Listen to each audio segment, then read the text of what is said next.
Tendre Père Céleste, nous voulons te dire merci pour ton amour, merci pour ta présence, merci de régner encore au roi des rois, dans nos vies, dans nos familles, dans les différentes situations. Merci de régner et de glorifier ton nom. Précieux Saint-Esprit, nous sommes là pour boire encore à ta source. Merci parce que tes compassions ne sont pas épuisées et tes bontés ne sont pas les thèmes, mais tu les renouvelles chaque matin. En ce jour encore, nous venons puiser de tes grâces renouvelées. Nous venons puiser de tes bontés renouvelées. Nous venons puiser de tes compassions renouvelées. Renouvelées envers nous en ce jour. Nous te bénissons, précieux Saint-Esprit. Prends ta place. Enseigne-nous encore, instruis-nous. Que les écailles tombent de nos yeux. Donne-nous de voir ce dont nous ne voyons pas. Donne-nous d'entendre ce dont nous n'avons pas la compréhension. Glorifie le nom du Père, glorifie le nom du Fils. Et aide-nous à te glorifier au nom puissant de Jésus-Christ. Alléluia. Tu es la bienvenue, que le Seigneur te bénisse, te fortifie. Et comme à la coutume, je vais t'inviter encore, si tu ne l'as pas encore fait, à prendre avec toi ton bloc, ton stylo, ta Bible, pendant que nous naviguons dans la parole du roi des rois. Alléluia.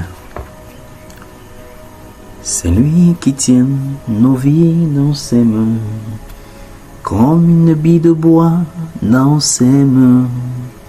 Les océans sont dans ses mains. Le monde entier est dans ses mains. C'est Jésus qui tient nos vies dans ses mains. Comme une bille de bois dans ses mains. Les océans sont dans ses mains. Le monde entier et dans ses mains.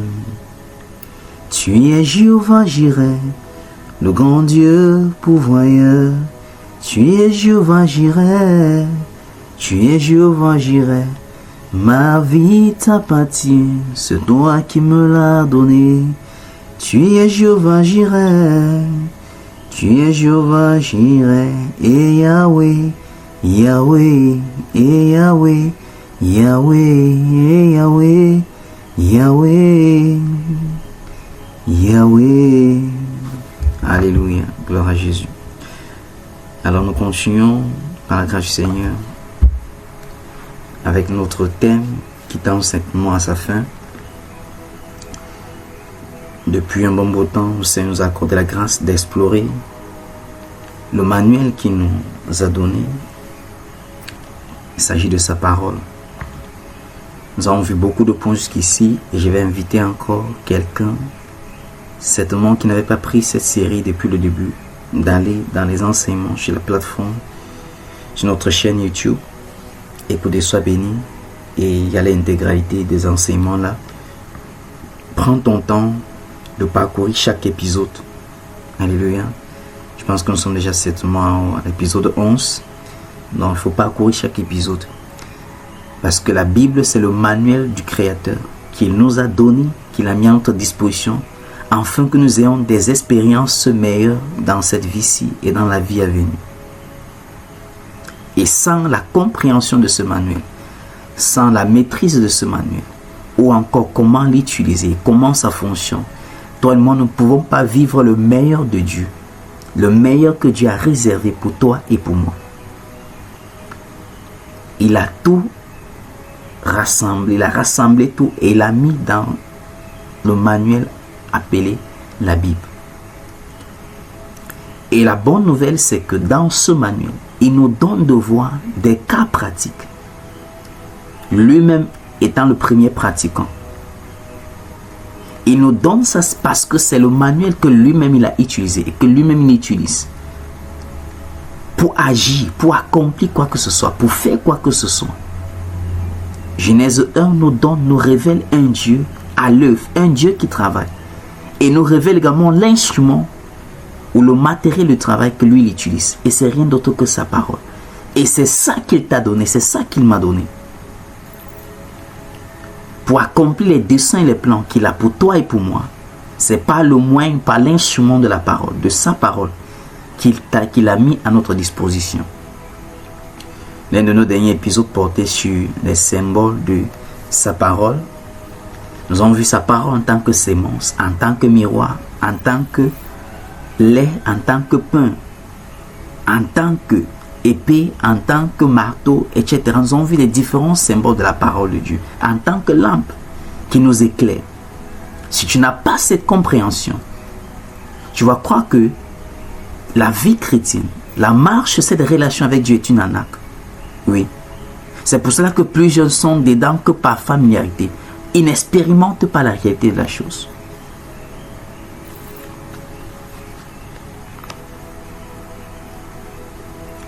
Et c'est quelque chose qui est de ta responsabilité. C'est toi qui dois prendre les choses en main. Tu dois décider de connaître Dieu. Et pour connaître Dieu, c'est par le moyen de sa parole. Alléluia. Tu vas accomplir des exploits avec Dieu. Tu as déjà ce qu'il faut. C'est à ta disposition. Mais c'est ton investissement dans le manuel, dans le matériel qu'il t'a donné, qui fera la différence. La différence ne viendra pas ailleurs. Tu l'as déjà. Tu as ce qu'il faut pour réussir pour vivre la meilleure expérience de ta vie avec Dieu sur cette terre et à l'avenir et dans la vie à venir. Mais la question, c'est quel est l'investissement que toi tu fais par rapport à ce manuel. La qualité de ta vie en dépend.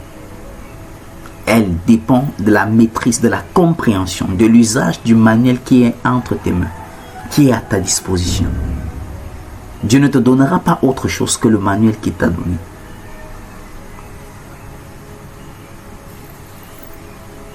Nous connaissons cité Jean 3, verset 16. Il a tant aimé le monde qu'il a donné son Fils. Mais Jésus est appelé la parole. Ce que Dieu a donné au monde, il n'a rien donné autre que la parole, que sa parole. Parce qu'il a tout créé par sa parole. Jean chapitre 1, à son premier verset, au commencement était la parole. La parole était avec Dieu et la parole était Dieu. Il te donne la guérison par le moyen de sa parole. Psaume 119, verset 103. Il envoya sa parole.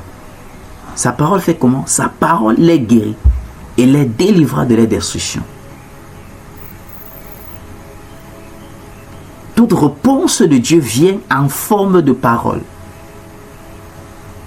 Mais il faut avoir la révélation de la distinction de la nature de cette parole qui t'est parvenue, qui t'a été donnée. Plusieurs sont encore en train d'attendre la réponse de Dieu, mais il t'a déjà exaucé, il t'a déjà répondu. Le problème, c'est que tu n'as pas eu le discernement de la réponse, de la nature de la réponse. Parce que la réponse peut venir en forme de sémence. Et nous avons dit, lorsqu'on est en train d'étudier la parole de Dieu en tant que sémence, qu'elle vient, la semence peut être une idée, une inspiration, une révélation, un contact, une opportunité. Elle vient de forme divine, mais tu dois avoir la révélation. Il t'a déjà exaucé. Il ne va pas t'exaucer, il t'a déjà exaucé. Mais la question c'est, est-ce que tu as distingué, est-ce que tu as pu avoir le discernement de la réponse qui t'a été communiquée? J'aime toujours prendre le cas pratique. Aucune femme qui désire avoir l'enfant ou désire tomber enceinte ne verra automatiquement l'enfant en l'état parfait entre ses mains. L'enfant vient toujours en forme de sémence. Donc nous parlons du sperme. Mais est-ce que lorsque tu regardes avec tes deux yeux physiques, est-ce que ce sperme-là ressemble vraiment à ce qui va, après un temps donné, sera appelé enfant? Avec les deux yeux, deux bras, tout. État parfait. À l'œil nu, ce n'est pas possible. Ce n'est même pas d'abord acceptable. Justement, te donner à comprendre que la solution que Dieu t'a donnée, avec tes deux, comme tu veux toujours voir avant d'accepter, disciple de Thomas, ça ne serait jamais le cas, ça ne va jamais se manifester. Tu dois voir avec les yeux de ta foi, avec les yeux de l'esprit, sur la base de la parole qu'il te donne. Dis Saint-Esprit, s'il te plaît, aide-moi. Car chaque fois que j'ouvre la bouche et que je crie à toi pour une situation, donne-moi toujours d'avoir le discernement des réponses que tu me donnes. Donne-moi d'avoir le discernement de la nature des réponses, du type de réponse que tu fais venir à moi. Élève ta voix et prie dans le nom de Jésus-Christ. Père, dans le nom puissant de Jésus-Christ. Nous te bénissons, te rendons grâce. Merci Seigneur parce que tu nous exauces toujours. Parce que tu nous réponds toujours. Mais nous reconnaissons Seigneur que ce qui nous manque c'est le discernement. Aux réponses que tu envoies vers nous. C'est le discernement au Père.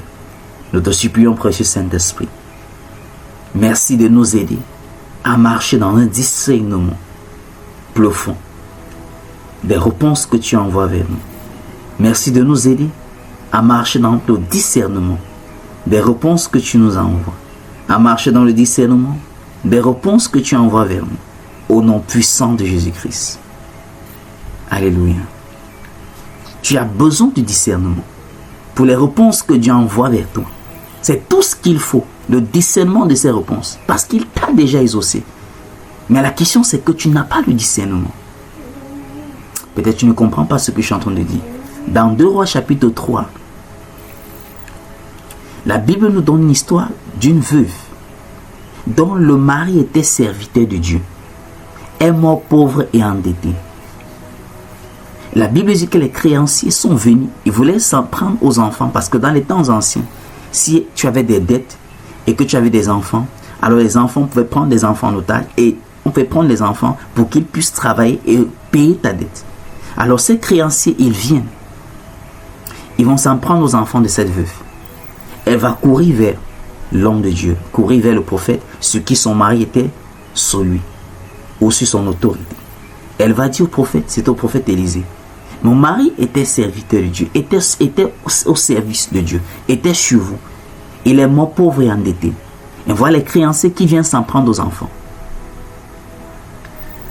Alors par le ministère du Saint-Esprit, Élisée va demander à la femme, qu'est-ce que tu as? Elle va dire, je n'ai rien, mais juste un vase d'huile. La question que je pose toujours. Vous voyez, la réponse était toujours là. Certainement, son mari priait et criait à Dieu. La réponse était là, c'était le vase d'huile. Mais aussi longtemps que c'était que par les yeux, de ses yeux physiques, qui voyaient ce vase d'huile, ce n'était pas la solution pour eux. Élisée va demander même à la veuve, qu'est-ce que tu as? Elle dit, je n'ai rien d'autre que juste un vase d'huile. Et le Saint-Esprit va commencer en disant, va et emprunte d'autres vases. Entre dans la chambre et enferme-toi avec les enfants. Et tourne cette huile dans les différents vases. Et c'est ce qui s'est passé. La question est que, est-ce que l'huile était là? Il y avait l'huile. Mais le mari est mort pauvre. Je suis en train de te dire que la solution, tu l'as. Mais combien de personnes sera victime parce que tu n'utilises pas la solution que Dieu a mis au-devant de toi? Parce que tu n'as pas le discernement de la solution que Dieu a mis entre tes mains. Je veux que tu cries encore à Dieu, Père, s'il te plaît. Donne-moi le discernement des réponses que tu as mis à ma disposition. À cause des préoccupations de ce monde, à cause des soucis de ce monde, je ne vois pas. À cause de la pression de la vie dont je ne vois pas. À cause de mes pensées, je ne vois pas. Aide-moi, Saint-Esprit. Illumine mes pensées. Donne-moi de voir. Donne-moi de discerner les solutions que tu as mis entre mes mains, les solutions que tu as disposées. Élève-toi et commence à prier dans le nom de Jésus-Christ. Père, dans le nom puissant de Jésus-Christ, Seigneur, nous reconnaissons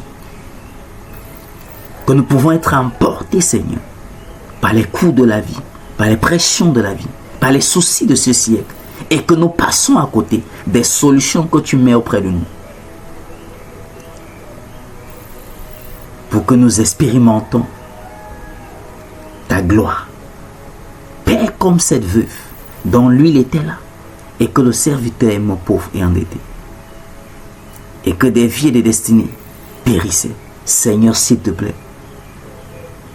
donne-nous de marcher dans le discernement, que nous puissions discerner des solutions que tu places entre nous, que tu nous fais venir vers nous, au nom puissant de Jésus-Christ. Que ceci ne soit pas seulement pour des prières, mais que tu acceptes de marcher dans les dispositions de la sensibilité du Saint-Esprit. Et que tu élargisses le champ de tes réponses, de tes attentes. Parce que Dieu il t'exauce toujours. Et comme j'ai dit, ça peut venir en forme d'idée, en forme de révélation, en forme de contact, en forme d'opportunité. Ça prend les formes diverses.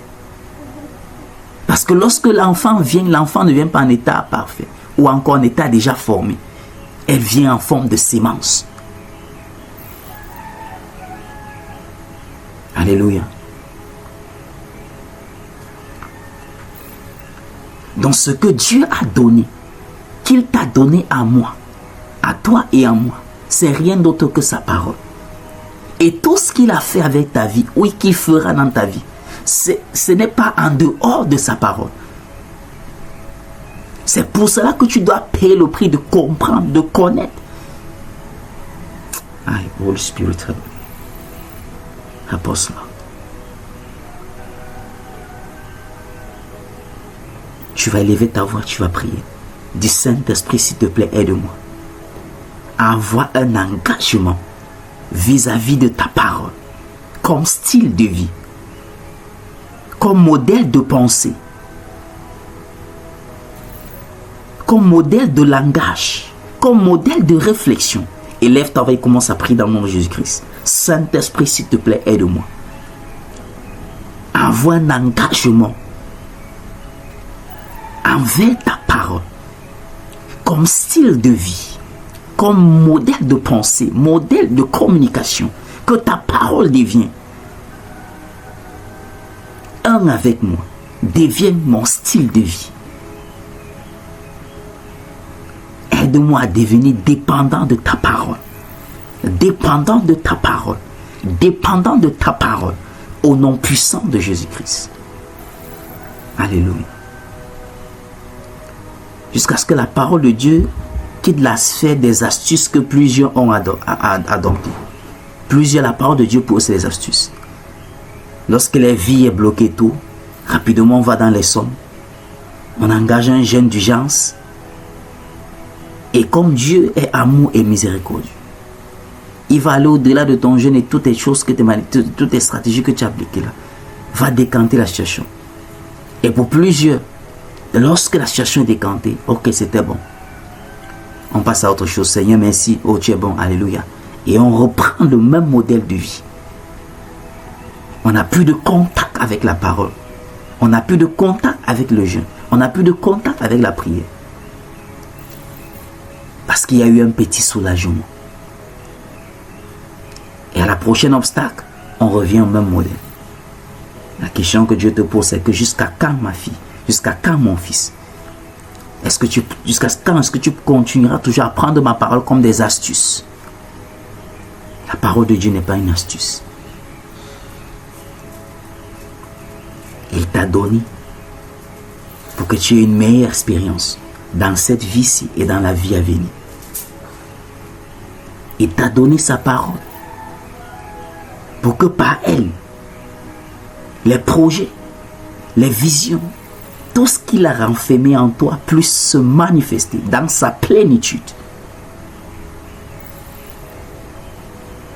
Jésus est notre modèle parfait. On voit Jésus à l'âge de 12 ans attaché à la parole, au temple. Il a investi dans la connaissance de la parole. Parce que sa vie en dépendait. L'accomplissement, ce qu'il était venu sur terre pour accomplir, en dépendait de cette parole. Et c'est ainsi pour toi et pour moi.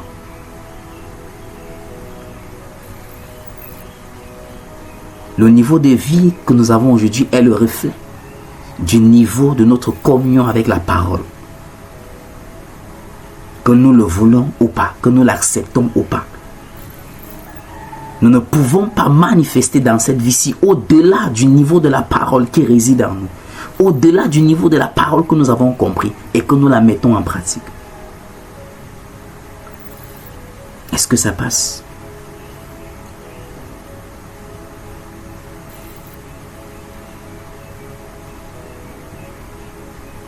Dis, Père, je te rends grâce parce que tu me donnes de comprendre que ma vie en dépend, que ma vie dépend de ta parole et de ta parole seule.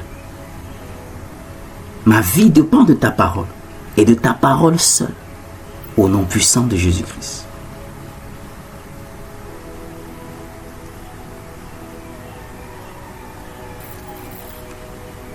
Nous avons établi les fondements par rapport à comment est-ce que la parole de Dieu a été rassemblée jusqu'à ce que nous l'avons aujourd'hui en tant que 66 livres. Nous avons vu les éléments de base, les éléments clés qui nous donnaient aujourd'hui de s'accrocher dessus pour bâtir notre vie, pour nous appuyer dessus, pour faire confiance à Dieu, pour une destinée prophétique. Nous avons dit que pour ceux dont Dieu a accordé la grâce d'écrire, l'inspiration qu'il les avait donnée, Dieu avait fait 3 choses au travers d'eux. La première des choses, c'était les inspirer. Et ensuite, par ce moyen d'inspiration, les communiquer la révélation. Ce qu'ils ont documenté est appelé la révélation. Donc Dieu les a inspirés. En le thème, il a mis sa parole dans les cœurs, en eux. Ensuite, il les a illuminés comme un upgrade, une mise à jour.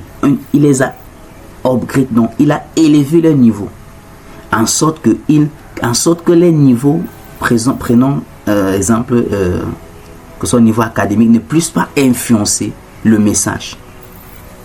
Dieu les a menés au niveau où ils pouvaient délivrer le message tel que reçu.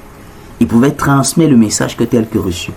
Et ensuite, Dieu les a également, il a gardé les âmes. Ça veut dire qu'il a pris le contrôle de les pensées, de les volontés, de les émotions, afin que cela n'influence pas dans la qualité du message qu'ils ont reçu. Alléluia. Et maintenant, nous avons vu ces 3 étapes. Maintenant, nous avons vu pour nous maintenant, dans la révélation nous a été donnée. Nous avons dit que à ce qui concerne Dieu, il y a la révélation générale de Dieu que toute l'humanité a. C'est pour cela que peu importe la sphère, d'une manière ou d'une autre, il y a toujours la reconnaissance qu'il y a un suprême. Ça, c'est la révélation générale de Dieu. Que même nos ancêtres ont eu. Les traditions et toute forme de religion a. Donc, ils ont la révélation générale de Dieu. Maintenant, pour nous, donc qui sont en Christ ou encore par la foi, qui croient au Seigneur par la foi, ce que nous avons, c'est la révélation spéciale ou encore directe de Dieu. Donc, Dieu s'est révélé de manière directe, qui a été documenté. Et c'est ce document ou c'est ce manuel ou ces différents rouleaux réunis ou rassemblés qui est appelé la Bible aujourd'hui, nous donne la révélation directe de Dieu. Parce que si Dieu ne se révèle pas lui-même, l'homme n'a pas accès. Deutéronome 29 va dire: les choses cachées appartiennent à l'Éternel, mais les choses révélées nous appartiennent à nous et à nos enfants. Donc la Bible est la révélation directe, spécifique ou spéciale de Dieu. Nous avons la révélation spéciale de Dieu, pendant que les autres ont la révélation générale. C'est pour ça que parcourant l'Ancien Testament, on va voir que c'est l'Ancien Testament, lorsque Dieu s'est révélé à eux, ils pouvaient capturer cette révélation et attacher un nom à cette révélation. On va prendre le cas du patriarche Abraham lorsqu'il s'agissait du sacrifice d'Isaac. Et lorsque Dieu a pourvu l'animal pour le sacrifice, le bélier pour le sacrifice, il a attaché à cette rencontre ou à cette révélation de Dieu le nom de Jéhovah Jireh, le grand Dieu pourvoyeur. Donc lorsque tu parcours la Bible, lorsque tu lis la Bible, elle te donne la révélation directe de Dieu. Dieu se révélant aux hommes de manière directe. Est-ce que ça passe? Nous avons également dit qu'il faut comprendre que la Bible a été écrite pas à nous, mais pour nous. Et j'ai expliqué dans le contexte que pas à nous. Pourquoi? Parce que à cette époque, s'était adressé à un peuple de manière directe, à des personnes de manière directe. Mais aujourd'hui, la même valeur reste, le même contexte reste, malgré les temps et les saisons qui changent. C'est pour cela que la Bible a été écrite, pas à nous, mais pour nous. Donc la même instruction qui les a été donnée dans les temps anciens est toujours d'actualité pour toi et pour moi jusqu'en ce jour. Alléluia. Et votre suite donne de comprendre que Jésus-Christ est le même hier, aujourd'hui, éternellement. Donc la parole est le même. Ou encore est la même. Est-ce que ça passe? Donc nous avons dit que dans notre cadre, pour nous maintenant qui avons la parole avec nous, ou la révélation de Dieu,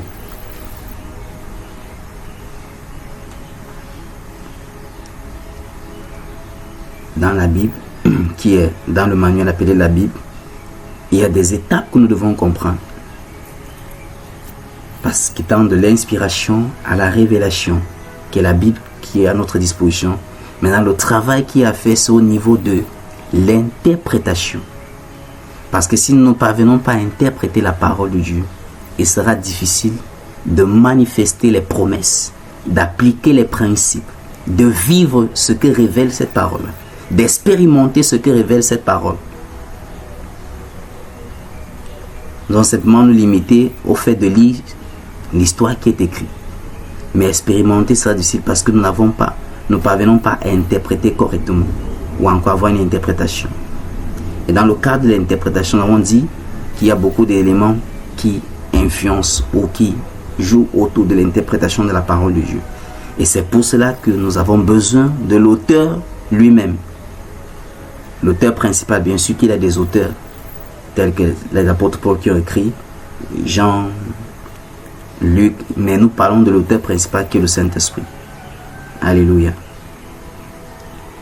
Donc nous avons besoin de l'aide de l'auteur principal lui-même pour nous assister à ce qui concerne interpréter la parole de Dieu. Et chacun d'entre nous, dès le moment où nous prenons la parole de Dieu pour lire, nous devenons automatiquement des interprètes de la parole de Dieu. Donc tu es un interprète de la parole de Dieu. Dès l'instant où tu ouvres cette parole pour lire, pour comprendre la pensée de Dieu, pour voir ses voies, ses principes, ses promesses, tu deviens automatiquement un interprète de la parole.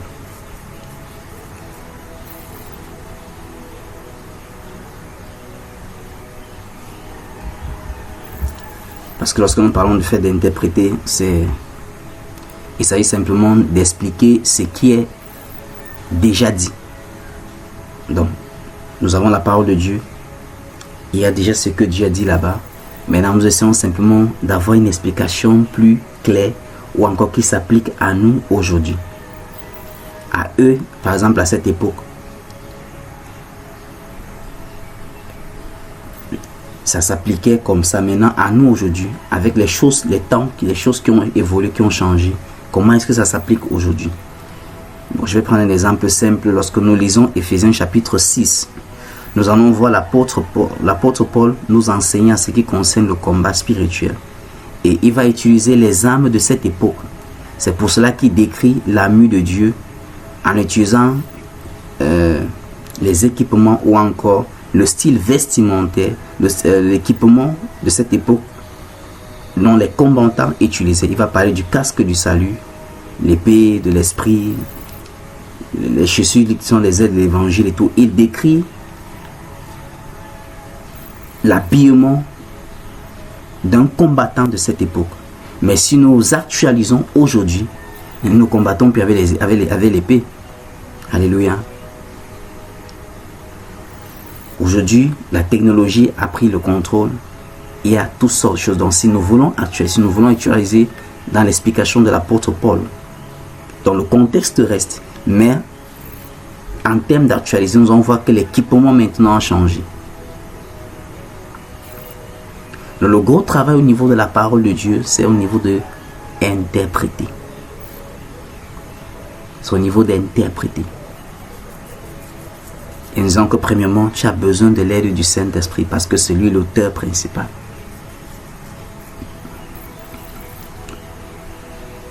Il connaît la pensée de chaque écriture.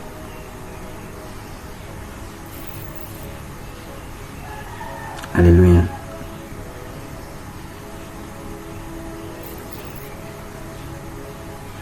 Donc lorsque tu interprètes l'écriture, ce n'est pas pour que l'écriture dise ce que toi tu veux. Non.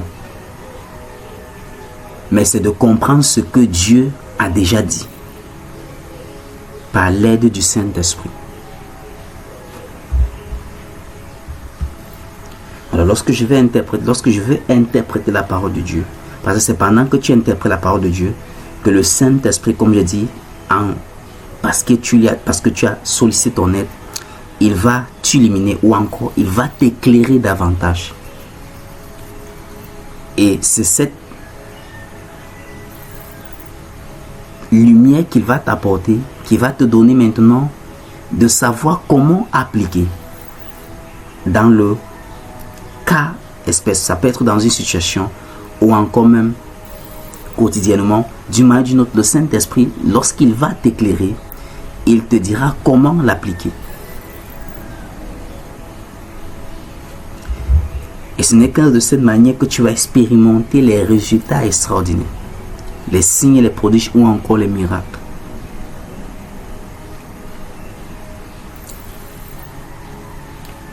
Nous allons voir quelques éléments essentiels pour lorsque nous voulons interpréter la parole de Dieu qui est la Bible. La première des choses, c'est que tu dois comprendre que tu dois suivre la pensée de l'auteur. Tu dois suivre la pensée de l'auteur. La deuxième des choses, c'est que tu dois garder les pensées dans leur contexte.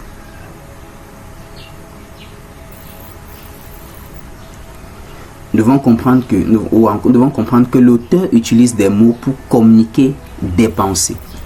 Et que tous les mots n'ont pas les mêmes sens selon les contextes. Je vais expliquer. Par exemple, dans nous citons Jean 3, verset 16. Que Dieu a tant aimé le monde qu'il a donné son Fils unique, afin que quiconque croit en lui ne périsse point, mais ait la vie éternelle. Mais un autre verset qui est également lié à ce Jean 3,16, c'est 1 Jean 2, verset 15. Là, c'est toujours le même apôtre Jean qui va dire: n'aimez point le monde, ni les choses qui sont dans le monde. Si quelqu'un aime le monde, l'amour du Père n'est point en lui. Alors nous voyons que le monde qu'il va dire dans Jean 3,16 n'est pas le même qu'il cite dans 1 Jean 2, verset 15. Donc, si tu n'es pas donné dans l'interprétation des Écritures, tu ne vas pas comprendre la différence. Et parce que tu ne comprends pas la différence, tu vas appliquer ce qui n'est pas. Et parce que tu appliques ce qui n'est pas ou qui est hors de son contexte, tu n'auras pas le résultat. Et nous connaissons tous que lorsqu'on n'obtient pas des résultats, c'est la frustration qui va suivre. C'est l'abandon, c'est le découragement. Et on va se tourner pour solliciter d'autres moyens afin d'obtenir les solutions. Mais je prie dans le nom de Jésus-Christ que pendant que tu t'engages dans l'interprétation de la parole, que le Saint-Esprit te rende ministère, qu'il illumine tes pensées, qu'il t'éclaire au nom puissant de Jésus-Christ. Il y a également dans le domaine, lorsque nous voulons interpréter la parole de Dieu, il y a ce qu'on appelle en théologie la loi de la première mention. C'est-à-dire que du contexte ou d'un mot. Je vais prendre un exemple. Lorsque nous partons dans Genèse avec Abraham, c'est la toute première fois où la dîme est mentionnée. Et que lorsque nous venons dans Malachie 3, on voit encore que la dîme est mentionnée. Donc, si tu veux comprendre le contexte, si tu veux comprendre en réalité la dîme, il faut lire la première fois dont elle a été mentionnée. Le scénario, ce qui s'est passé, dans quelles conditions, le but de la chose. Tu auras une compréhension pour le fond de ce que va mentionner Malachie chapitre 3. Est-ce qu'on se comprend un peu? Et Et l'autre chose, là, ce qui concerne d'interpréter les Écritures, lorsque tu lis, il faut poser les questions. Il y a des questions à poser, telles que par exemple, à qui est-ce que l'auteur est en train de s'adresser? Et pourquoi également? Donc c'est pour cela qu'il est important de travailler avec la parole de Dieu en termes de, premièrement, soit un thème ou soit un livre. Je prends encore. Si tu veux t'en sortir avec la parole de Dieu, tu dois choisir soit travailler avec un livre de la Bible. Par exemple, tu peux choisir de travailler avec le livre de Matthieu, de Marc, de Jean, de Colossiens, d'Éphésiens. Ou soit tu travailles avec les thèmes. Par exemple, sur la prière, ou la foi, ou la sanctification, ou même la peur. Soit tu choisis un thème, soit tu choisis un livre. Si tu continues à faire le ping-pong, aujourd'hui tu ouvres, tu prends ta Bible, c'est merci, alléluia, amen. Tu ouvres, tape, Somme 23, tu lis, tu fais, demain, c'est merci, Matthieu chapitre 1.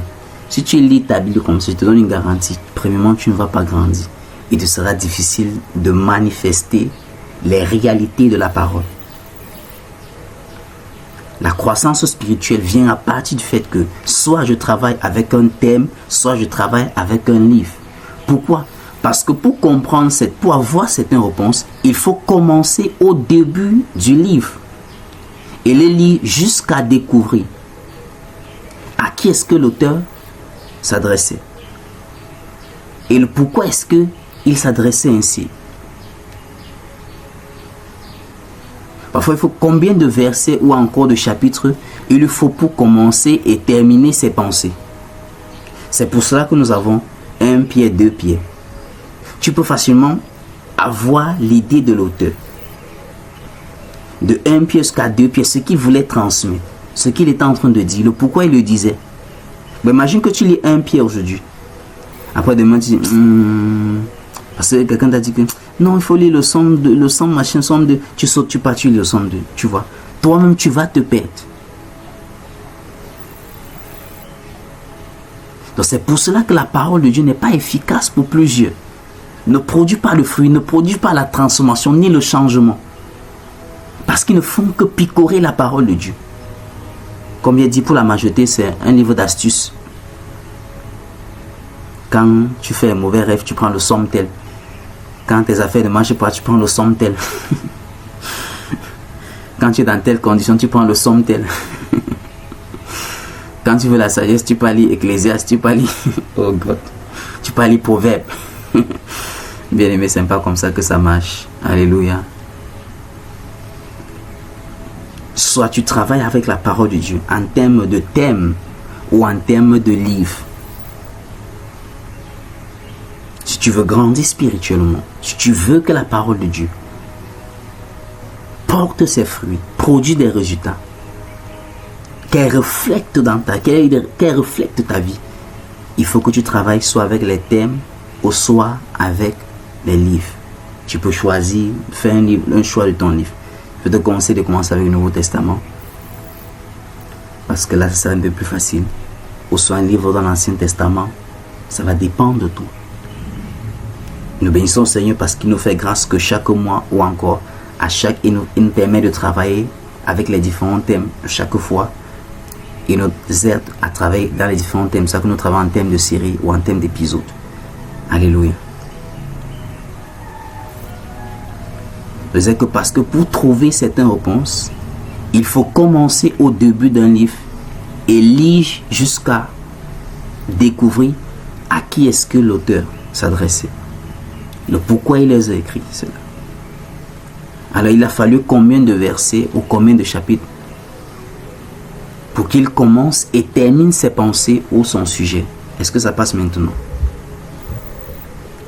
Donc si nous voulons, je veux que nous allons un peu passer à une pratique. Le temps qui nous reste, nous allons passer à une pratique avec le livre de Romains. Alors si nous voulons appliquer ça dans le livre de Romains, la première question que nous avons dit que tu dois te poser, c'est à qui est-ce que l'auteur écrit cela Je veux que nous regardions Romains. Et que tu ouvres ta Bible bien. Nous allons passer par une pratique plus. Romains chapitre 1.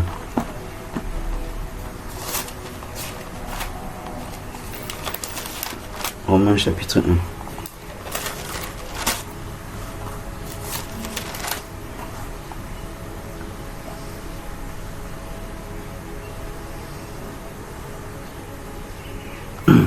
Alors si je prends Romains chapitre 1, je veux savoir à qui est-ce que l'apôtre Paul écrivait. Lorsque j'ai lu au début, le verset 1 dit: Paul, serviteur de Jésus-Christ, appelé à être apôtre, mis à part pour annoncer l'évangile de Dieu qui avait été promis auparavant. Je ne vais pas trop entrer dans les détails. Mais nous sommes en voulant, parce que nous passons à la pratique de notre enseignement. La question que nous avons dit, lorsque tu vas interpréter, tu dois poser la question: à qui est-ce que l'auteur écrit cela? Il s'adresse à qui? La première, on a dit, nous allons prendre le cas pratique avec le livre de Romains. Et on voit la réponse au verset 7. Est-ce que ça passe maintenant? Donc tu vois que si tu ne lis pas ta Bible avec un certain carnaval, tu vas te perdre. Nous avons dit qu'il y a les questions à se poser. À qui est-ce que l'auteur écrit? Pourquoi est-ce qu'il les écrit? Il a fallu combien de versets ou combien de chapitres pour qu'il commence et achève ses pensées ou son sujet?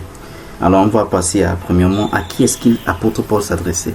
Au verset 7, il dit: à tous ceux qui, à Rome, sont bien-aimés de Dieu, appelés à être saints, que la grâce et la paix vous soient données de la part de Dieu notre Père et du Seigneur Jésus-Christ. Là maintenant, tu comprends que l'apôtre Paul écrivait à tous les saints qui étaient à Rome.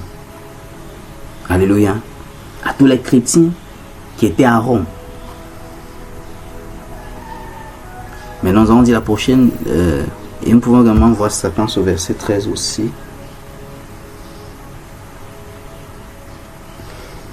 Il va expliquer maintenant pourquoi. Il dit: je ne veux pas, verset 13, je ne veux pas vous laisser ignorer, frère, que j'ai souvent formé le projet d'aller vous voir, afin de recueillir quelques fruits parmi vous, comme parmi les autres nations.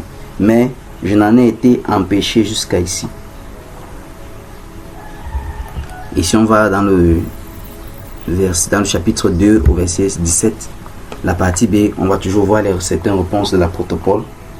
Comme je dis, tu dois lire la parole de Dieu avec des questions. Alléluia.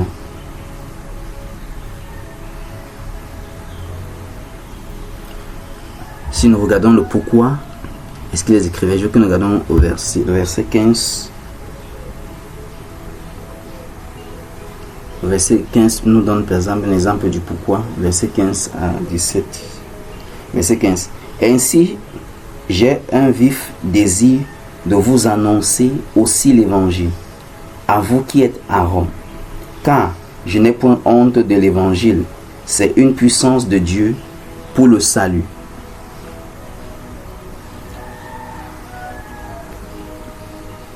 De quiconque croit, du juif premièrement, puis du grec. Il dit: parce qu'en lui est révélée la justice de Dieu par la foi et pour la foi, selon qu'il est écrit: le juste vivra par la foi. Donc tu vois que tu as les éléments de réponse du pourquoi est-ce qu'il les écrivait. Alléluia.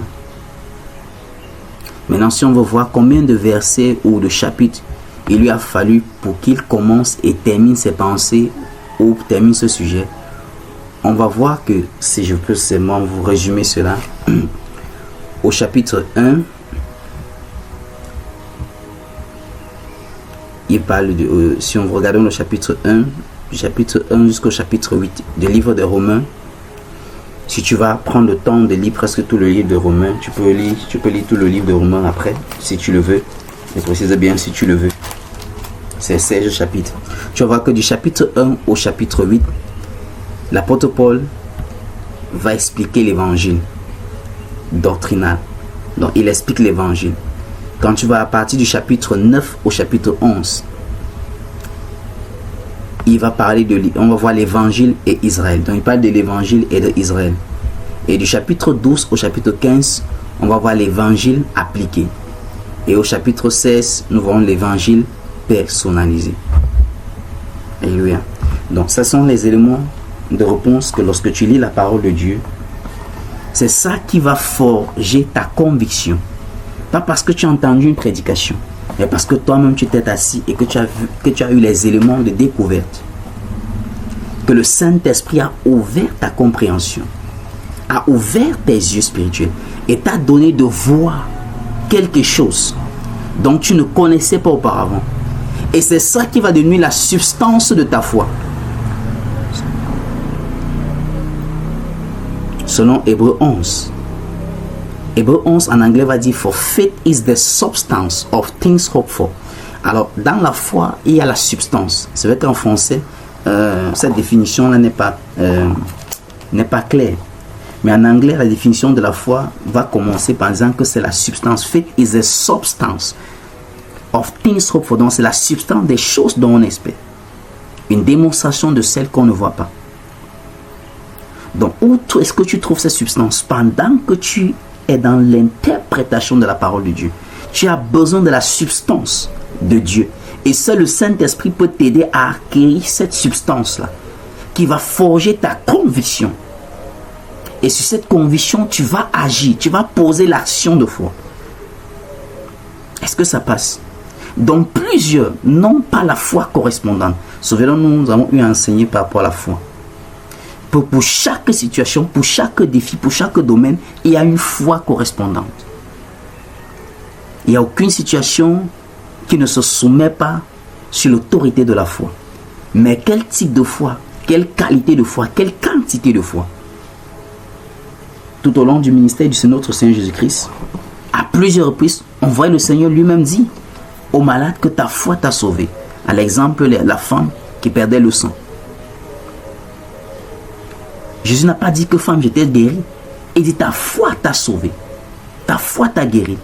Mais qu'est-ce qui a guéri cette femme? C'était sa foi.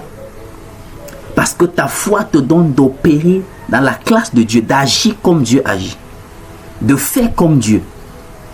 Mais seulement la foi n'est pas moins chère. Faith is not cheap. Cette substance, c'est une substance. Parce que dans le spirituel, tout ce que nous obtenons dans le règne spirituel, elle est substantielle, mais seulement dans forme spirituelle. De la même manière que dans le naturel, nous avons tout ce qui est dans le naturel est une substance physique, elle est physique, elle est substantielle. Pareil dans le spirituel. La foi est une substance. La grâce est une substance que tu reçois. La faveur est une substance. La guérison est une substance spirituelle. Ce sont des substances spirituelles. Donc pour chaque défi requiert un niveau de foi. Et où est-ce que tu pars trouver? Tu trouves cette foi-là. Comme nous avons dit, c'est une substance. Tu pars à sa recherche. Où est-ce que tu pars chercher? Dans la parole.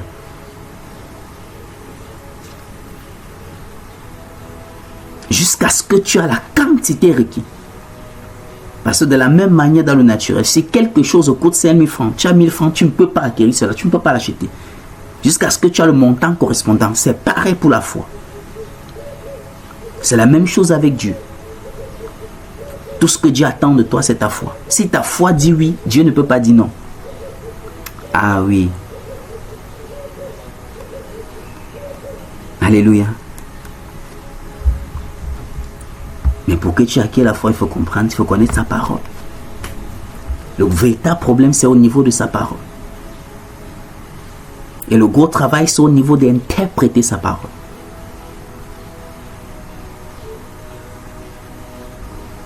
Donc, lorsque tu lis la parole de Dieu, tu dois avoir une idée que soit je travaille sur un thème, ou soit je travaille avec un livre. Tu fais un choix, le choix de ton livre. Ne lis pas Matthieu aujourd'hui, demain tu lis Jean, lendemain c'est... Non. Si tu prends un livre, travaille avec le livre jusqu'à ce que tu finis. Ça te sera bénéfique. Tu vas obtenir une substance de foi. Il y a quelque chose que tu vas obtenir. Il y a une substance que tu vas obtenir. Il y a une substance que tu trouveras. Et cette substance va contribuer dans ton assurance en Dieu. Dans ta conviction vis-à-vis de lui. C'est pas que Dieu aime une autre personne que l'autre, non. C'est que toi, chacun s'investit dans le matériel que Dieu a mis à sa disposition. Et il a mis à disposition de chacun d'entre nous. Et lui-même, il nous montre, lui-même Dieu dans Genèse 1, comment est-ce que c'est avec ce matériel qu'il a conçu ce monde dont toi et moi nous sommes. Et il nous dit, je vous donne le même matériel de bâtir votre vie. De bâtir... Aïe, oh, le Spirit help us. Il dit tellement je vous aime, je ne vous ai pas caché le matériel, l'instrument que j'ai utilisé pour créer tout ce que vous voyez. Parce que vous êtes créés à mon image et à ma ressemblance. Vous êtes créés à partir de moi. Donc vous avez la capacité, l'habilité de faire comme moi. Donc prenez le matériel que moi-même j'ai utilisé.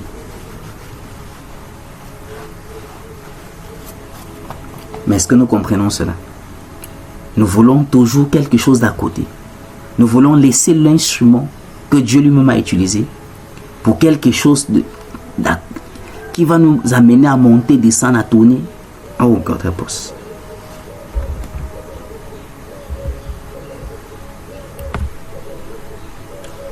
Donc lorsque je pars dans le Nouveau Testament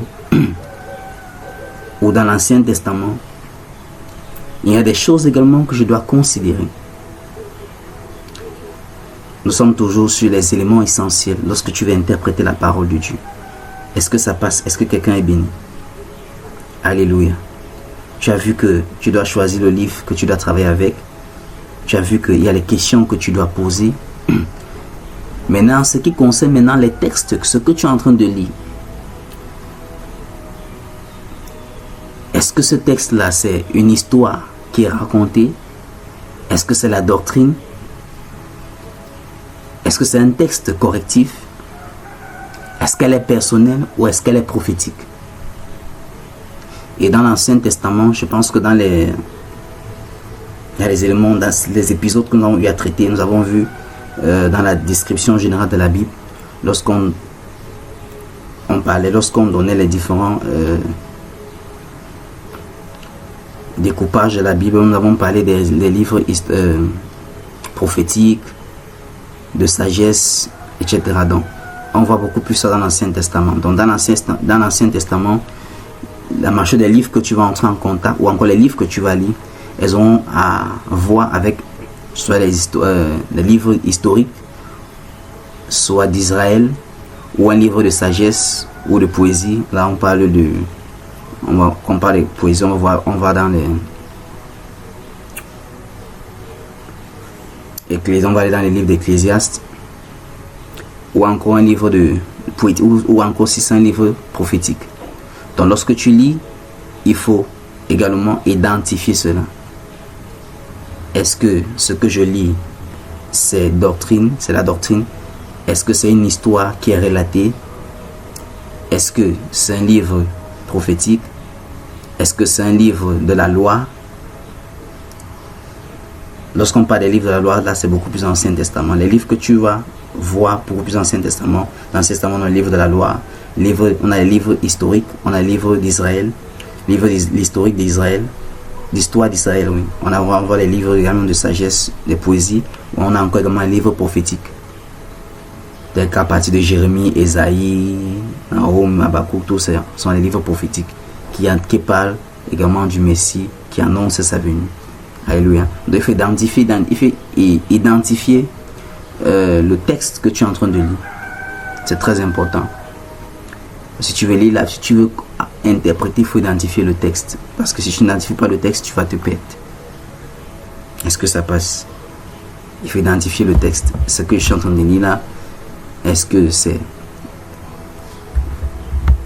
juste une histoire? Est-ce que c'est l'histoire? Est-ce que c'est la doctrine? Est-ce que c'est un histoire prophétique? Est-ce que elle est personnelle, etc. Est-ce qu'on se comprend?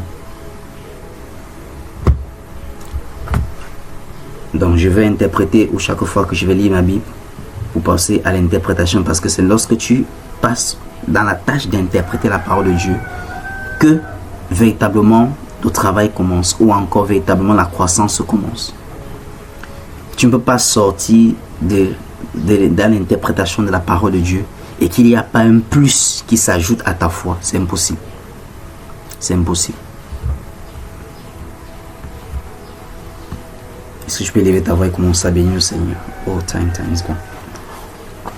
Est-ce que je peux commencer à bénir le roi des rois? Est-ce que je peux commencer à bénir le Seigneur? Est-ce que je peux commencer à lui rendre grâce?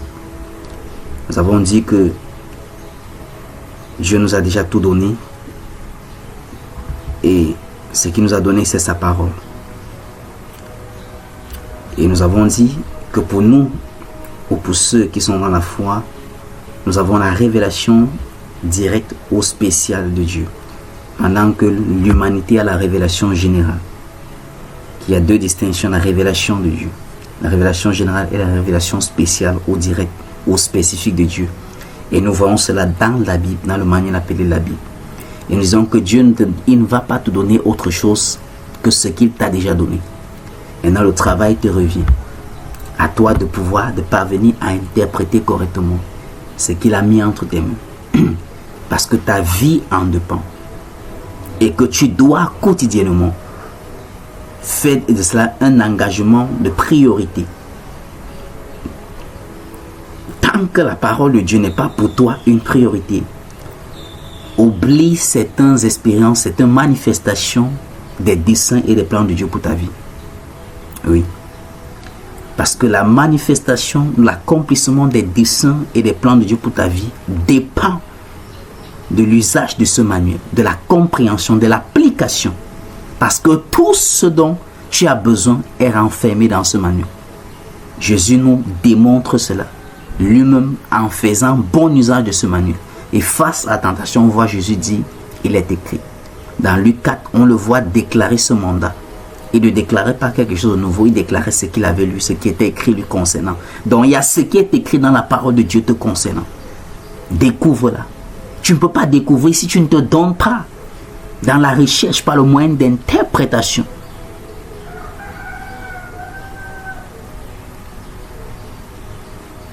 Tu sais seulement que par ses mains tu es guéri. Mais qu'est-ce qu'il a dit te concernant?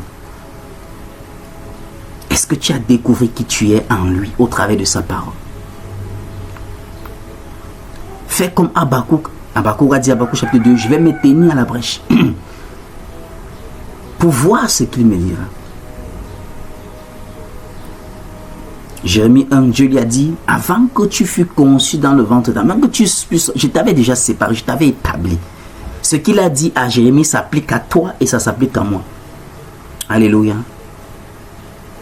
Et je te vois entrer dans cette révélation non puissante de Jésus-Christ. Bien-aimés, ne cherchons pas à vivre la vie que Dieu ne nous a pas fait venir sur cette terre pour vivre. Ne cherchons pas à manifester ce qu'il ne nous a pas envoyé sur cette terre manifester.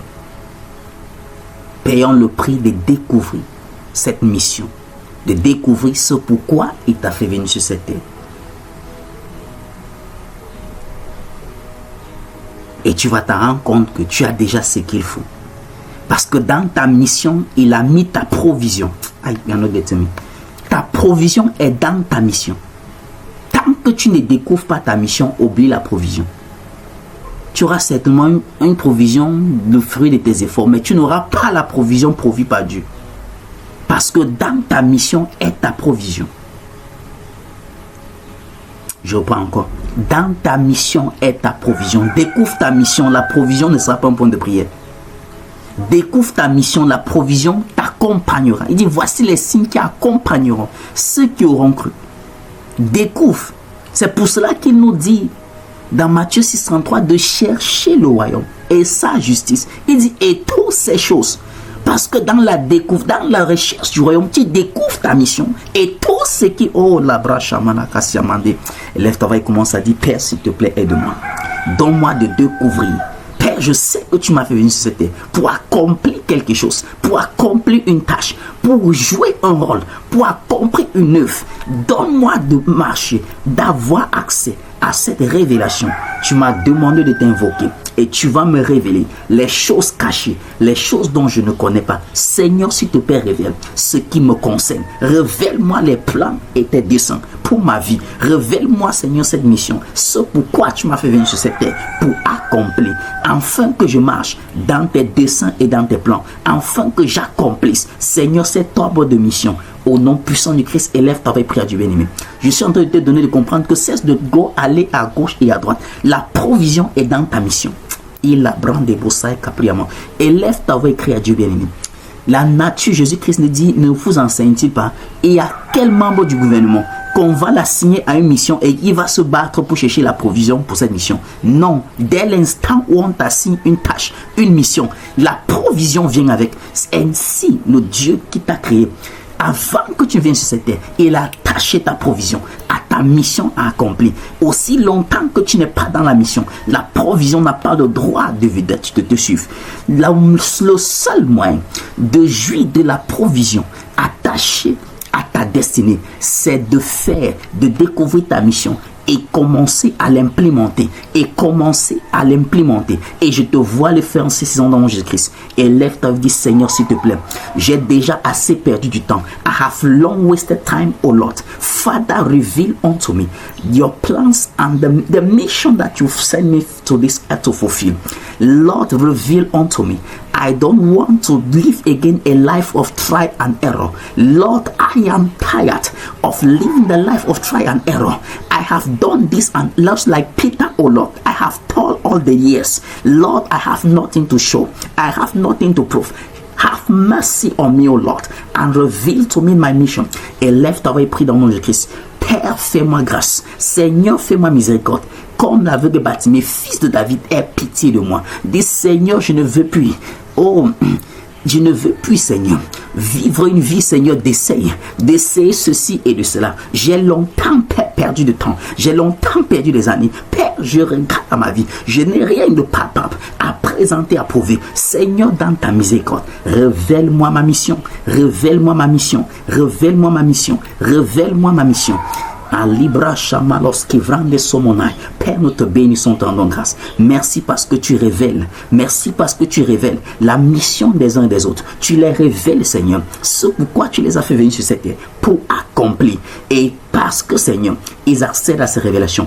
Toute provision, Seigneur, attachée à cela, les accompagne soudainement. Les accompagne soudainement. Les accompagne soudainement. Les accompagne soudainement. Au nom puissant de Jésus-Christ. Père, je prie dans le nom puissant de Jésus-Christ que pour ceux et ces seigneurs sincères, voulant, Seigneur, roi des rois, connaître les missions et s'engager à l'accomplir. Père, tu es le Dieu de miséricorde. Sur l'autorité de ta parole que tu as demandé, que nous t'invoquons et tu vas nous révéler les choses cachées, les choses dont nous n'avons pas connaissance. Tu dis cela ne dépend pas de celui qui est venu, de celui qui court, mais de toi qui fais miséricorde. Merci de faire miséricorde, Seigneur, aux uns et aux autres, et de leur révéler les missions, afin qu'ils bénéficient, Seigneur, de la provision qui accompagne les missions, au nom puissant de Jésus-Christ, afin que, au roi des rois, ils accomplissent tes desseins et tes plans, qu'ils soient, au roi des rois, des hommes et des femmes, d'impact de les générations, d'impact de la société, d'impact des nations, pour ta gloire au nom puissant de Jésus-Christ. Merci précieux Saint-Esprit, merci Abba Père. Nous te bénissons, te rendons grâce. Je les scelle, Seigneur, dans ton précieux sang, au nom puissant de Jésus-Christ. Amen, amen, amen.